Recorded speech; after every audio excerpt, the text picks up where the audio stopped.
Top quality और consistent performance के लिए सिर्फ सिल्वर पंप्स एंड मोटर्स, नाम याद रखना। આ છે જોટાણાના બાલસાસણ ગામની પ્રાથમિક શાળાના શિક્ષક દીપ્તિબેન જોશી। દીપ્તિબેને સાચા અર્થમાં બાળકોને કેળવણી આપવાનો પ્રયાસ કર્યો છે। બાળકો રમતા રમતા અભ્યાસ કરી શકે તે માટે દીપ્તિબેન જોશીએ પરંપરાગત શિક્ષણ પદ્ધતિને બદલે સામાજિક વિજ્ઞાનના શિક્ષણ માટે વિવિધ રમકડા બનાવ્યા, વિવિધ અભિનય ગીત તૈયાર કર્યા અને અભિનય થકી બાળકોને શિક્ષણ આપ્યું। રમકડા થકી સૌર મંડળ અને ગ્રહ વિશે બાળકોને સમજાવ્યા।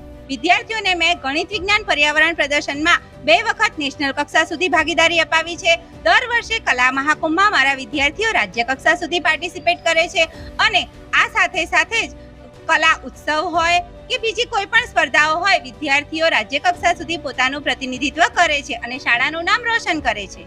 આ અનોખી શૈક્ષણિક પદ્ધતિની રાજ્ય સ્તરે નોંધ લેવાઈ અને દીપ્તિબેન જોશીની શ્રેષ્ઠ શિક્ષક તરીકે પસંદગી કરવામાં આવી।